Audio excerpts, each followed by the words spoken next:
Hello বিজনিং, welcome back সবাইকে। তো happy new ইয়ার সবাইকে। আর বছরের প্রথম দিনেই আমি ব্রাদার ইন ল পার্ট 3টা আনলাম। হ্যাঁ জানি আমি খুব লেটুস পাতা একটা, কারণ আমি এটার ফার্স্ট পার্ট জুনে, সেকেন্ড পার্ট অগস্টে দিয়েছিলাম, আর ভেবেছিলাম অক্টোবরে থার্ড পার্টটা দেবো, কিন্তু সময় করে সেটা এডিট করা হয়নি আর ভয়েস ওভারও করা হয়নি, তো এদের ভিডিওটা এত দেরি করে দেওয়া হলো। Happy new year all armies, বিজনিং, ব্লিঙ্কস, সোমেলিকান্স। আশা করবো এই বছরটা সবাই ভালো লাগবে। তো বেশি কথা না বলে ভিডিওটা স্টার্ট করা যাক। জিসু, জিসু, দরজা খোলো। হ্যাঁ যাই যাই, আসছি আমি। দরজা খুলতে এতক্ষণ লাগে নাকি? না মানে আসলে আমি একটু রান্নাঘরে ছিলাম তাই। ঠিক আছে, সাইড দাও, আমাকে ঢুকতে দাও, আমি এখনই স্নান করে বেরিয়ে যাবো। আর তুমি আমার টিফিনটাকে প্যাক করো আর ব্লেজারগুলো ঠিকঠাক করে রাখো। এমনি একটু তুমি তো এই তো আসলে, কালকে সারা রাত তুমি বাড়ি ফেরোনি, তোমার খাওয়া দাওয়ার কোনো ঠিক নেই, ব্রেকফাস্টটা অন্তত করে যাও। দেখো জিসু, আমার ব্রেকফাস্ট করার এতটুকু সময় নেই, টিফিনটা প্যাক করে দাও, আমি অফিসে গিয়ে খেয়ে নেবো। আচ্ছা ঠিক আছে। তারপর ব্যাগ প্যাক করে টিফিন প্যাক করে তেহংকে দিয়ে তেহং চলে যাওয়ার সময় জিসু একটা কথা তেহংকে জিজ্ঞেস করলো। তেহং, বলো।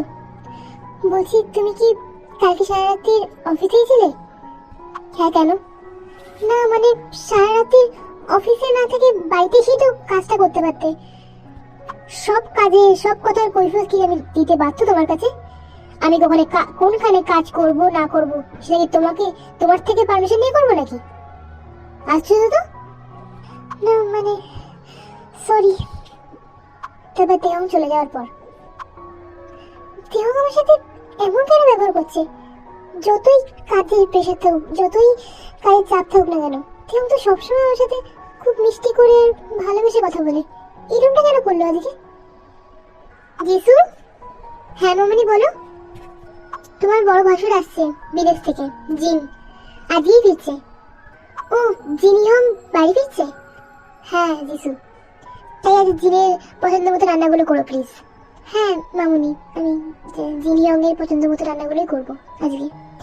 পরিচয় করিয়ে দিই কিম তেহং এর বড় দাদা কিম সেওজিনের সাথে। কিম সেওজিন কিন্তু এতদিন ছিল বিদেশে, আর এতদিন পর জিন তার দেশের মাটিতে ফিরবে। হ্যালো মা, আমার ফ্লাইট কিন্তু ল্যান্ড করেছে, আমি এখন ট্যাক্সিতে উঠেছি। আমি কিন্তু খুব তাড়াতাড়ি পৌঁছে যাবো বাড়িতে। তুমি কিন্তু আমার পছন্দ মতো রান্নাগুলো, খাবারগুলো সাজিয়ে রাখো টেবিলে, আমি কিন্তু খেয়েই খেতে বসবো, ঠিক আছে? জিন আসার পর, বাবা তুমি ভালো আছো?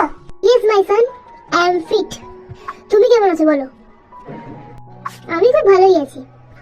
মা, কতদিন দেখিনি তোমাকে, সত্যি মানে কি বলে যে নিজের খুশিটাকে আটকে রাখবো।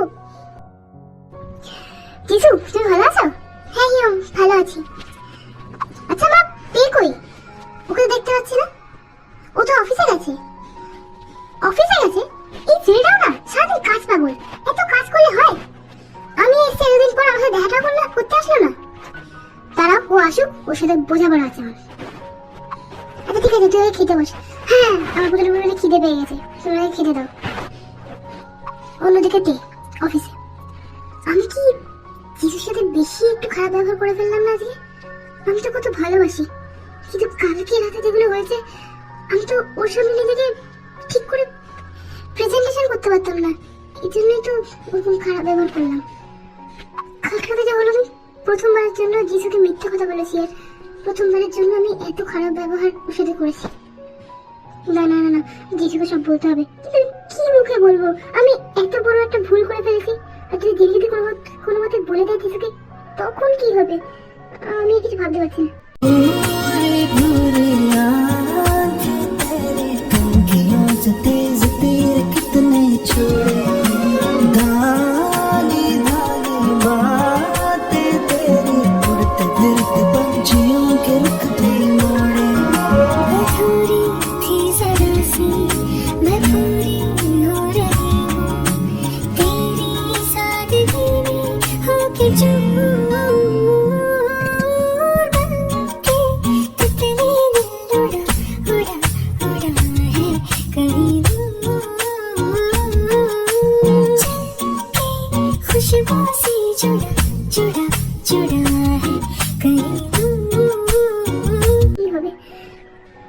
বাড়ি আসার পর,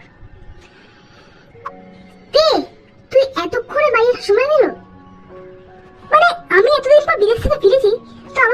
করার সময়টুকু পাসনি তুই? আসতে দাও তো, এখনো তোর কাজ নিয়ে বিয়ে থাকতে হবে। চ আমার ঘরে চ, অনেক গল্প আছে তোর সাথে। না হিরো, আসলে তেমনটা না, আসলে অফিসে প্রচন্ড কাজের প্রেশার ছিল, তাই আজকে আমি আর আসতে পারিনি। আচ্ছা ঠিক আছে, তাহলে খেয়ে দিয়ে নে, তারপর আমার ঘরে আয়, অনেক কথাবার্তা আছে। Jisoo, I am sorry. সরির কি আছে? না, তখন সকালে বাজে একটা ব্যবহার করলাম তাই। না, ইটস ওকে, আমি বুঝতে পেরেছি যে তুমি হয়তো তখন ডিস্টার্ব ছিলে, তাই এরকম খারাপ ব্যবহার করেছো আমার সাথে। যাই হোক, এই পথ দিয়ে জিনের ঘরে গেল। বস। বাবা, তোর কতদিন পর পেলাম গল্প করার জন্য। তারপর কবে বাচ্চা, মানে কবে আমি জেঠু ডাকটা শুনতে পাবো ভাই? আরে হিরো, তুমিও না এইসব কথা কেউ বলে? কি অবস্থা? কি রে, তুই লজ্জা পাচ্ছিস? তুই তো এমন ছিলি না। না না, তা না, আসলে জিসুর এখন স্কুলে একটু প্রেশার আছে, তারপর আমাদের একটু কাজের প্রেশার, তো এখন না, আর 2-3 মান্থ পর মানে প্ল্যানিং ট্যানিং করবো ভাবছি। আচ্ছা তা ঠিক আছে, বাদ দে। ওদিকে অফিসের কাজকর্ম কেমন চলছে? ভালোই চলছে। তুই না কিছু বলতে যাচ্ছিল জিনকে, ফাইনালি বলেই ফেললো। মানে আগের দিন জিনই তার সাথে যা যা করেছে ফুল ডিটেলসে জিনকে বললো। জিন কি বলবে সেটা দেখতে হলে নেক্সট এপিসোডের জন্য অপেক্ষা করতে হবে। আমার প্ল্যানটা দিয়ে কোনো মতেই কোনো কাজে লাগে না। বার্থডে পালন করা হচ্ছে না, এই বার্থডের দিনই সবকিছু ফাঁস করে দেবো, আর তেয়ংয়ের সাথে জিসুর সমস্ত রকমের সম্পর্ক নষ্ট করে দেবো আমি। আমার সহ্য হচ্ছে না, জাস্ট এত সুখী এরা কি করে রয়েছে, আর তেয়ংয়ের প্রতি এই ফাঁসটা ফেললাম, তারপরেও কিছু হচ্ছে না। I just hate them. আমি তেয়ং আর জিসুর সম্পর্কটা ভেঙে ফেলবই, এটা জিনের প্রতিশ্রুতি। কি হবে? জিন শোনার পর কি বললো তেয়ংকে, আর জেনি বা কি প্ল্যান করছে বার্থডের দিন সমস্ত কিছু নষ্ট করার জন্য? জানতে হলে চোখ রাখুন চ্যানেলে, আর নেক্সট ভিডিও খুব তাড়াতাড়ি আসবে, আমি চেষ্টা করবো আনার। আর নেক্সট এপিসোড কবে আসবে আমি জানি না, বাট তাড়াতাড়ি আনার চেষ্টা করবো। যদি ভিডিওটা একটু হলেও ভালো লেগে থাকে তাহলে লাইক কমেন্ট শেয়ার করে দিও, সাবস্ক্রাইব করে দিও আমার চ্যানেলটা। Radhe Radhe, I purple you. জিন যে কি বললো সেটা তো আমরা জানতে পারলাম না, কিন্তু নেক্সট দিন যে কি হতে চলেছে সেটা একটু দেখিয়ে দিই তোমাদেরকে। বৌমা, তাড়াতাড়ি রান্না বান্না গুলো করো, তের বার্থডে সেলিব্রেট হবে, সঙ্গে জিনের বার্থডেটাও সেলিব্রেট করবো, কারণ জিনের বার্থডে তো 4th ডিসেম্বর চলে গেছে, কিন্তু ও তো তখন ইন্ডিয়াতে ছিল না, মানে বাড়িতে ছিল না, তাই দুজনের বার্থডে একসাথে সেলিব্রেট হবে। আর আজকে কিন্তু অনেক অনেক লোক আসবে বাড়িতে, দুজনের বার্থডে খুব ভালো করে সেলিব্রেট করতে হবে আমাদেরকে। হ্যাঁ মা, আমি রান্না বান্নাগুলো সব করছি, হিরো আর তের সব ফেভারিট আইটেমগুলোই রান্না করবো আজকে। শুভ জন্মদিন আমার পতি পরমেশ্বর। I love you Jisu, I love you too। অনেক ভালো থাকো আর আমাকে এইভাবে অনেক ভালোবাসো।